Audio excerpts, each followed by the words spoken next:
नीरज के पवन को मार डालेंगे, जरूरत पड़ी तो राजस्थान के मुख्यमंत्री भजनलाल शर्मा को भी मार डालेंगे। काले बैग में बॉडी टाइम बॉम्ब के साथ मिलेगी। पहले से ही पागलपन का सर्टिफिकेट भी बनवा रखा है। अगर गलती से पकड़े भी गए तो कह देंगे कि मेंटल अनस्टेबल थे। आप सोचिए, राजस्थान के मुख्यमंत्री भजनलाल शर्मा और राज्य क्रीड़ा परिषद के सचिव जो नीरज के पवन हैं, उनको मारने की धमकी मिली है। और ये धमकी भरा जो ईमेल है उसमें एसएमएस स्टेडियम को उड़ाने की भी धमकी मिली है।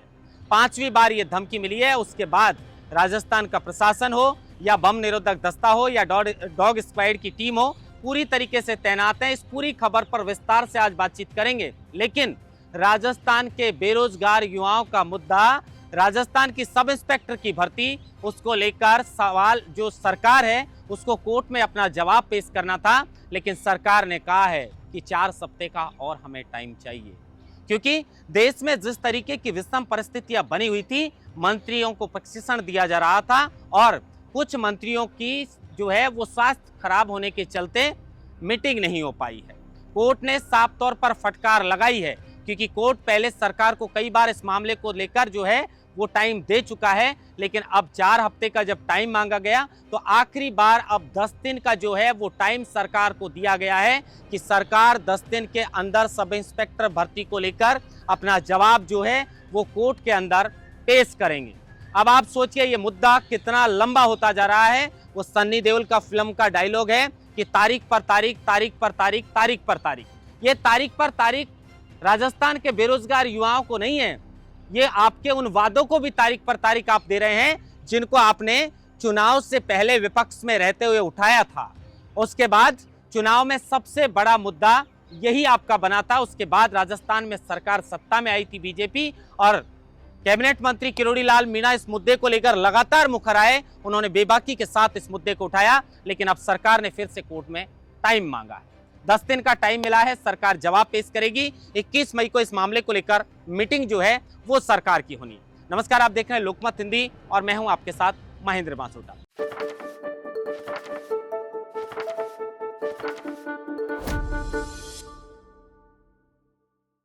सब इंस्पेक्टर भर्ती और राजस्थान के जो बेरोजगार युवाओं का मुद्दा है उस पर विस्तार से बातचीत करेंगे। लेकिन जिस तरीके से ऑपरेशन सिंदूर हुआ है और उसके बाद लगातार एसएमएस स्टेडियम को उड़ाने की धमकी मिल रही है, अब 5वां ईमेल आया है, एसएमएस स्टेडियम को उड़ाने की धमकी भी मिली है, तो वही नीरज के पवन को जान से मारने की धमकी मिली है। राजस्थान के मुख्यमंत्री भजनलाल शर्मा जो है उनको जान से मारने की धमकी मिली है। और धमकी देने वाले का जो लिखने का लहजा था वो साफ तौर पर इस तरह से था कि वो कह रहा था कि काले सूटकेस के अंदर बॉडी टाइम बॉम्ब के साथ मिलेगी।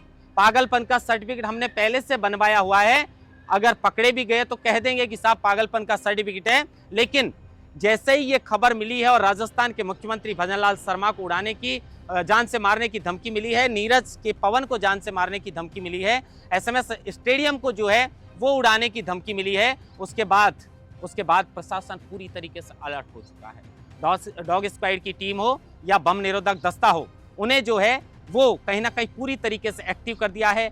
स्टेडियम की बार बार जांच की जा रही है कि किसी भी तरीके से कहीं धमकी गलती से सच ना हो जाए।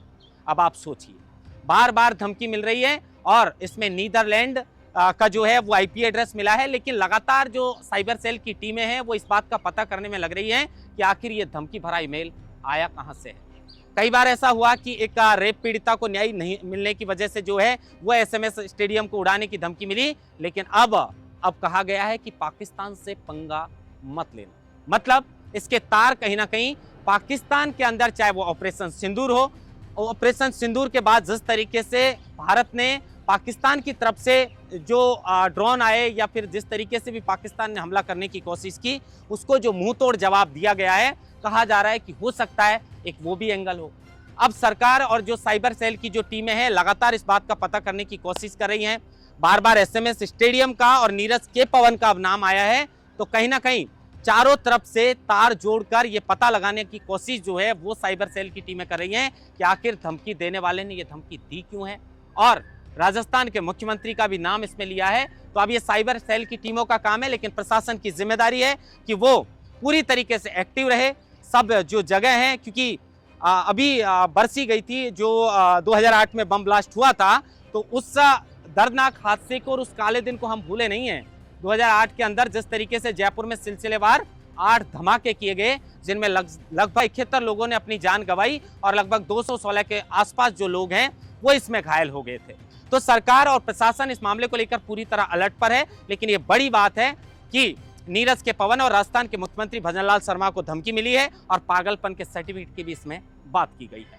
खैर, इससे आगे अब राजस्थान के बेरोजगार युवाओं के मुद्दे पर लौटते हैं। लेकिन मैं लगभग हर खबर में कहता हूं कि राजस्थान के बेरोजगार जो युवा हैं, उनके भविष्य को तो चाहे वो कोई सी भी सरकार हो, उन्होंने साफ तौर पर बर्बाद करने का काम किया है, चाहे वो कांग्रेस हो चाहे वो बीजेपी हो। अब ये जो कांग्रेस सरकार के कार्यकाल में 2021 में सब इंस्पेक्टर की भर्ती को आप ले लीजिए, आरएस 2018 की भर्ती को आप ले लीजिए, वनपाल की हो या फिर जो है रीट की भर्ती हो, जेल प्रहरी की भर्ती हो, आप तमाम भर्तियों को उठाकर देख लीजिए, सब में बड़े स्तर पर धांधली हुई है। इसको लेकर सचिन पायलट लगातार मुद्दा उठाते रहे हैं, जो कैबिनेट मंत्री किरोड़ी लाल मीणा हैं वो इसको लेकर लगातार मुखरा रहे हैं, और हनुमान बेनीवाल शहीद स्मारक से धरना छोड़कर लौट गए थे, लेकिन अब फिर लौट आए हैं और उन्होंने फिर से शहीद स्मारक पर जो है वो धरना शुरू कर दिया है। मांग एक ही है, बहुत सारी मांगों के साथ मुख्य मांग है कि सब इंस्पेक्टर की भर्ती को रद्द किया जाना चाहिए, क्योंकि ये बेरोजगार युवाओं के भविष्य का सवाल है। और मैं जैसे हर खबर में कहता हूं कि सरकार छटनी करने का काम कर रही है कि किस किस ने धांधली करके और थानेदार बनाया। कि अभी जो है वो सचेता कुमारी जो है, सवेता कुमारी को जोधपुर पुलिस लाइन से जो है गिरफ्तार किया है। आरोप है कि जो संगीता बिश्नोई हैं उन्होंने उसकी जगह जो डमी बनकर परीक्षा दी थी।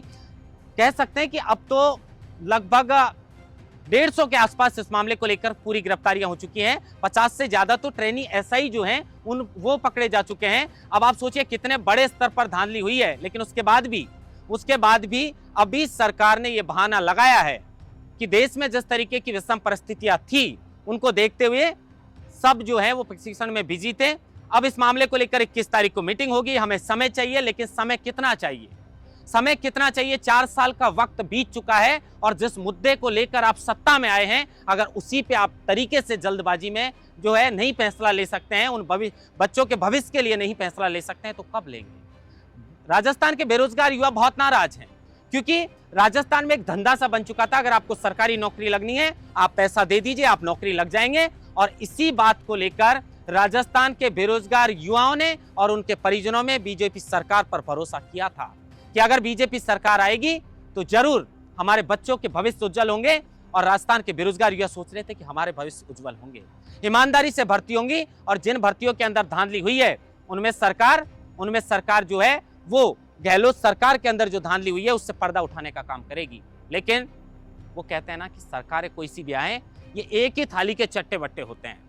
अब कम से कम थोड़ा परिवर्तन ये हुआ है कि जो वसुंधरा राजे सिंधिया और जो अशोक गहलोत का गठबंधन 1998 से लेकर 2023 तक था, एक बार गहलोत एक बार वसुंधरा, एक बार गहलोत एक बार वसुंधरा, कम से कम उस गठबंधन से नया चेहरा आने के बाद में, नया सीएम बनाने के बाद में उस गठबंधन से छूट मिली है। लोगों को भरोसा होने लगा है कि भाई इन दोनों का गठबंधन जो है वो अलग हो गया, तो मुख्यमंत्री जी नए बने हैं तो ये जरूर जो भी भ्रष्टाचार हुए हैं उनसे पर्दा हटाने का काम करेंगे। लेकिन मुख्यमंत्री जी भी एक गांव से आते हैं, वो अपने आप को किसान का बेटा बताते हैं, वो किसानों की जो दर्द है किसानों के बेटों का वो भली भांति समझ पाएंगे कि एक बच्चा जब शहर में तैयारी करने के लिए आता है, कितनी मुश्किल से वो तैयारी करता है, किस तरीके से वो पैसे जुटाता है, उनके परिजन किस तरीके से उन्हें जो है वो किराया भाड़ा और जो कोचिंग की फीस है वो देते हैं, और उसके बाद खबर मिलती है कि पेपर लीक हो गया है।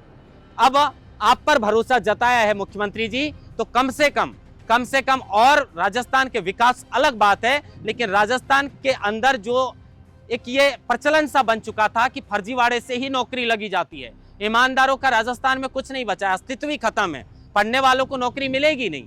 और आप पर भरोसा किया है तो कम से कम जो आपकी मीटिंग होने वाली है और जो आपको कोर्ट से समय मिला है, कम से कम एसआई भर्ती के अंदर सही तरीके से जवाब पेश करके और आप इसकी मिसाल देने की कोशिश करें। कम से कम सरकार की इसमें जरूर वाहवाही होगी, और चाहे वो भर्ती आरएस की हो, क्योंकि मुक्ता राव को लेकर बहुत सारे सवाल किरोड़ी लाल मीणा जो आप ही की सरकार के कैबिनेट मंत्री हैं, और आप ही की सरकार के कैबिनेट मंत्री किरोड़ीलाल मीणा ने यह कहा था कि राजस्थान की सब इंस्पेक्टर भर्ती के अंदर 500 से ज्यादा फर्जी थानेदार बने हैं। अब आप बताइए, 869 पोस्ट पे ये भर्ती होती है, 500 से ज्यादा फर्जी होने का दावा राजस्थान के कैबिनेट मंत्री किरोड़ीलाल मीणा कैबिनेट मंत्री बनने के बाद करते हैं। कितने बड़े स्तर पर धांधली हुई होगी। अब आप पकड़ने का लगातार एसओजी के माध्यम से प्रयास कर रहे हैं, लेकिन अगर एक भी गलती से फर्जी थानेदार बन गया तो फर्जी थानेदार जो बना है वो जिंदगी भर जनता का खून पीने का काम करेगा, क्योंकि न्याय का पहला दरवाजा पुलिस स्टेशन होता है। अगर वहां पर पुलिस स्टेशन में थानेदारी फर्जी होगा तो वह जिंदगी भर जनता का खून पीने का काम करेगा। इंतजार रहेगा कि सरकार की 21 मई को मीटिंग है और बेरोजगार युवाओं के हित में सरकार सही फैसला लेगी और दूध का दूध और पानी का पानी करेगा। और आने वाले समय में जो भी भर्तियां होंगी वो पारदर्शिता के साथ होंगी। सरकार इस बात की पूरी जो है व्यवस्था अपने स्तर से करेगी और जिन भर्तियों में, चाहे वो गहलोत सरकार की में हो या फिर जो वसुंधरा सरकार में हुई हो, सभी भर्तियों की धांधली की सरकार जांच करवाए और दोषियों को सजा दिलाने का काम करे और राजस्थान के बेरोजगार युवाओं को न्याय दे। महेंद्र मास्टर, लोकमत हिंदी, जयपुर।